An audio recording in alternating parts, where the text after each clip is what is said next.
So now the second half of our afternoon is a deeper dive looking specifically at agriculture. Um, why are we focusing on agriculture? Well, it's such an important sector that sits really at the heart of a lot of key sustainability issues. Um, Agriculture is central to building resilience globally against climate change. It feeds into the food system, food security, economic stability. It provides jobs. Farming is obviously central to the human diet and therefore human health. So it's essential that we get this sector right. Agriculture is also part of the problem and part of the solution to a lot of the physical challenges we face in a changing climate. It's linked to biodiversity, the health of soil, resilience to extreme weather. Methane is a major issue. The transportation of food is a huge contributor to global emissions. Chemicals from fertilizers, pesticides, they're all having a really negative effect on soil health and biodiversity. So there's lots of moving parts to this, and it's really essential that we play our role as an insurance industry in trying to help build a more sustainable and resilient agriculture sector. So over the next hour, that's what we're going to be looking at. How can insurers play a role? But first, it's really important to identify where we're trying to get to. So what does the farm of the future actually look like? And that's why we brought in a brilliant guest to do a keynote Q&A with me before our panel session on agriculture. Helen Browning, OBE, who is Chief Executive of the Soil Association. And Helen has been advocating for change in the agriculture sector for a few decades now in various guises. She's also a farmer in her own right. She's transformed her family farm in recent years from traditional approaches to organic and regenerative approaches. So she knows firsthand what it takes to transform a farm into a more sustainable approach. And the Soil Association is a brilliant charity that does work that cuts across environmental and social issues, all linked to sustainability and resilience. So it's brilliant to have Helen here. And once we've discussed what the farm of the future could or should look like, then we'll move on to our panel and we can start talking about what's achievable in the short term and what insurers and brokers can do to de-risk the transition for farmers and help build resilience against climate change. So without further ado, I'll welcome Helen. Helen, thank you so much for joining us today. Great to be with you. I think a good place to start would probably be if you could just say a few words about the Soil Association, because it's a brilliant organisation. And I know that your objectives and goals, it serves a much bigger picture than just soil. So perhaps you can just tell us a little bit about the organisation, just for those who aren't familiar. Well, the Soil Association was founded in 1946. So we've been around for a while now, and we're a charity that was really founded on the mission to understand and educate people around the relationship between soils, plants, animals, and people, and how if you have healthy soil, ultimately you have healthy people. So that was always our sort of mission. And we work on lots of different fronts. Today, we're really focused on the two big transitions we need to see in the world. Taking farmers and foresters towards regenerative ecological farming systems and the way we look after our land, and transitioning everybody to healthy and sustainable diets. So we work both at the production end and at the consumption end. And I think we're renowned over the years for setting standards and running schemes. Organic is the obvious one, but we've run many others like our Food for Life standards and schemes. And I suppose one of the reasons I'm still involved with the Soil Association after all these years, I've been involved with them pretty much all my life in various ways, is because it's such an innovative organization, always coming up with new ways of doing things. And it's also really practical. So we work from the ground up, we influence policy, and we're very much focused on that whole picture, how you actually try and tackle a whole range of issues through different approaches. So if we look at farming today, we know things need to change, but can you kind of just talk us through what is unsustainable about the traditional farming model, and what some of the implications of these approaches are over the long term on the economy, on society, on resilience, etc. There's so much to say about this in just a few minutes, but I suppose one of the aspects we've seen is that everything's got very specialized in agriculture. We've gone down a sort of monoculture route where we grow the same things or more or less the same things on the same ground year after year. We rely on 4 or 5 crops around the world to produce the majority of our foodstuffs, and then we manufacture lots of processed foods, ultra processed foods from those few feedstuffs. And those monocrops and that specialization is very bad for the soil. We've seen massive soil degradation across the globe. It's really bad for people's health, and we're getting more and more evidence on that all the time. And in a world where climate change is roaring towards us, it's also really risky if you start to put all your eggs in one basket. So specialization and monoculture is a big problem. We've clear felled our landscapes in so many countries, and we're still chopping down forests at a rate of knots. Again, that makes our soils more vulnerable. It really adds to biodiversity loss rapidly. And it's really affecting the hydrology of our environment. So water scarcity is becoming a big problem. So getting trees back into the landscape is really important. We've relied far too much on chemical inputs as a substitute for good husbandry.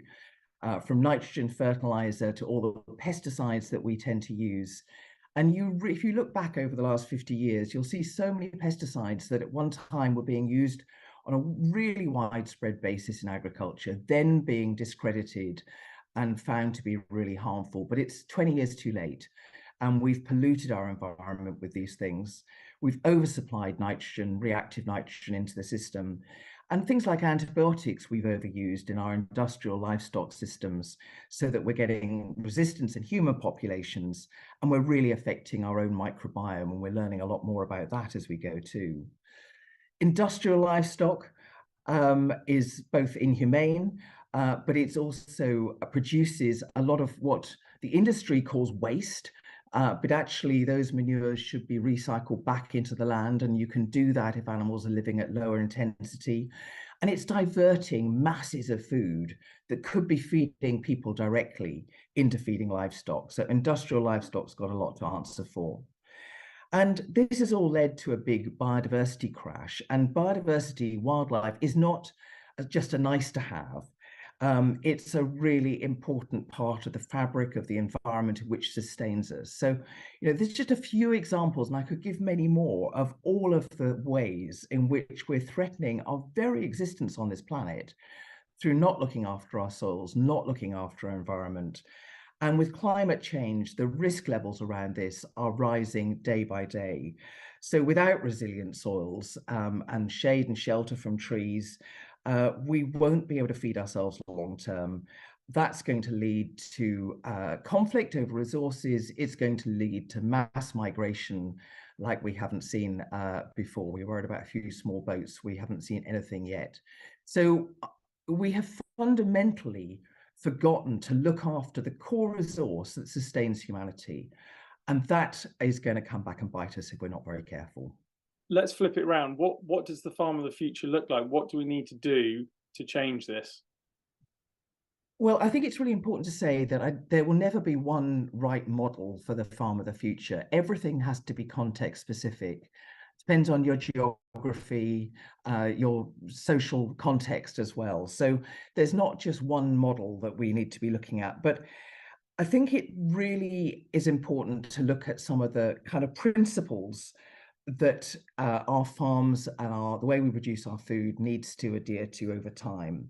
There is a real need to focus on soils. And that's why I'm very keen that we are called the Soil Association, even though we work so broadly, because if we don't look after our soils, we won't be able to feed ourselves. So regenerative farming, organic farming systems, which actually put goodness back into the soils, put the fiber back, the carbon back into our soils so that they hold more water, they hold more nutrients, they feed our plants healthily without needing all the chemical inputs.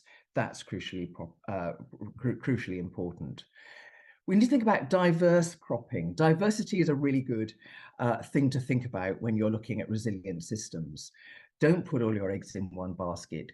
We can be growing a much wider range of crops, and that will be good for our health as well. And diversity in terms of people as well coming back onto the land. We need to be thinking about the circular economy within our farms. How do we become less reliant on importing lots of nutrients and products onto the farm when we can actually generate those naturally, the way like we do when we use nitrogen fixing plants like clovers and other leguminous crops to fix the nitrogen from the atmosphere, rather than making it in a factory in a way that is very fossil fuel inefficient. The farm of the future won't need many chemicals because it will have great soils, feeding its plants healthily, and won't be needing all these pesticides, insecticides, herbicides, which we know are so destructive. And for me, one thing that's terribly important, that it will give a good life to our farm animals. If we're going to farm animals, it's both ethically important that we look after them in the right way, but it's also in our self-interest too, because of the antibiotic problem that we've already talked about, and the pandemic risk. So we talk about livestock on leftovers, having animals that help regenerate our soils, do good things for our environment, manage and support biodiversity, but aren't competing with humans for food. Our farm of the future should be mopping up a lot more carbon than it emits. One of the only ways that we have to take carbon out of the atmosphere is through our land, through our soils, our trees, and obviously also through our oceans. So that is going to be a really big focus, I think, for farmers in the future. And clearly, it needs to be non-polluting. We need to make sure that our slurry isn't going into the watercourses, that we are actually looking after those resources well, and providing great access for people. You know, we know how important nature is for people getting out onto the farms, people having meaningful livelihoods on the land, I think will be a big feature of our farms in the future. And hopefully those farms supplying their locality with food, with good, nutritious food, more directly in a more unprocessed form. We need to look at the whole food system, not just the farm itself. If we can transition to this way of farming on a wide scale, what some of the key benefits will be to society and the environment? I think they'll be enormous. I mean, farming can become part of the solution to things like climate change and biodiversity loss, rather than the big problem that it is today. So we need to really reverse our role in society. We can be feeding people really well. You know, the health of our products can be much better than it is today. We can be not polluting. Sounds like I'm phrasing everything in the negative, all the things that we're not going to be doing. But actually, you can see a future. You see it on farms in the UK today, which have been organic for a reasonable period of time, where nature is thriving, where people are really involved and active on the land, where there's succession because people want to come work there and kids want to come back to the farm, where there's a healthy rural economy from those thriving sort of nature-friendly farming systems. They can be the bedrock of our rural economy and the bedrock of the health of society. What are some of the challenges that farmers are going to face in trying to adopt these new approaches? And what do we need to see to kind of accelerate that transition on a sector-wide scale? I think I'd concentrate on two things: the knowledge gap and the finance gap. And, you know, there's plenty of successful examples, you know, like some of our organic farms, of farmers doing this well. But there's an awful lot more we need to learn and do even better. And one of the challenges we've had historically is that most of the research funding goes into what people call wealth creating products, things that you're going to sell to a farmer, rather than the knowledge rich systems that we need to be supporting. So that's one of the reasons at the Soil Association why we started Innovative Farmers 10, 12 years ago now, which gives small, easy to access grants to farmers who want to get together to research a new challenge, a new opportunity. and supports them with a researcher, but it's really farmer-led approaches which accelerates knowledge transfer really, really fast.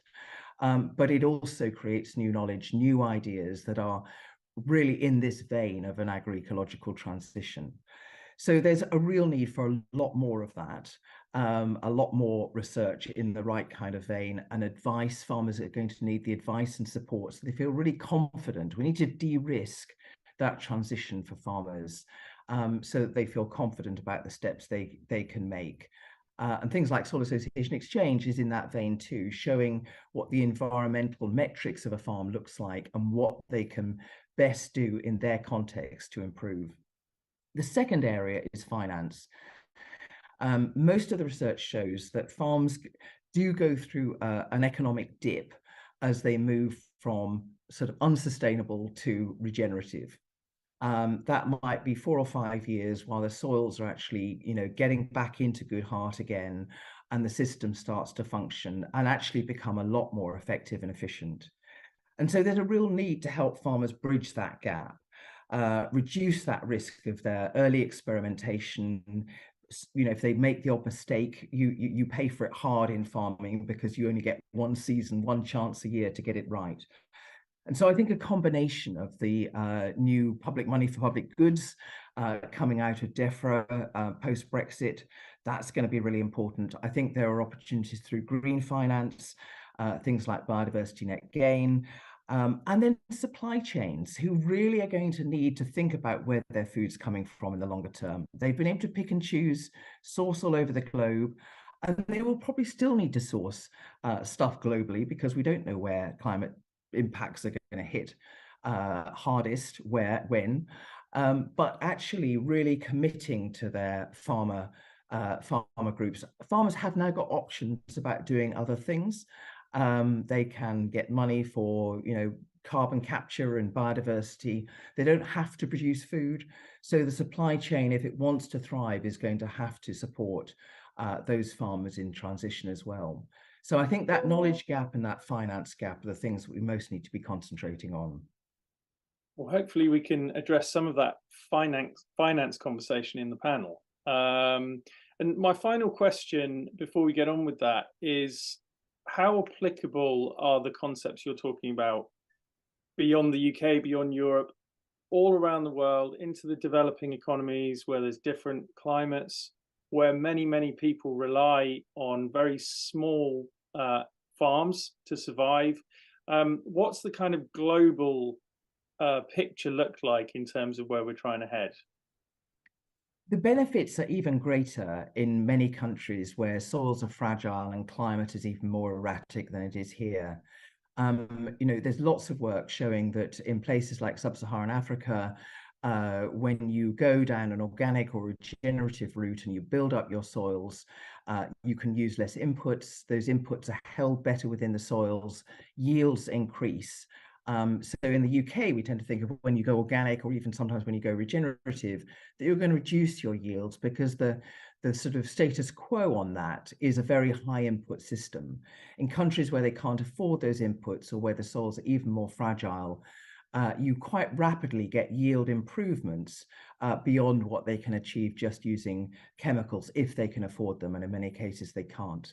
So there's a really strong benefits in more vulnerable communities and climatic regions. And reversing desertification is going to be a big issue. Deserts have been encroaching on farmland for many decades now. And thinking about how we do that with trees and shade and animals, again, there's some great case studies of how we've been able to reverse desertification in these fragile economies.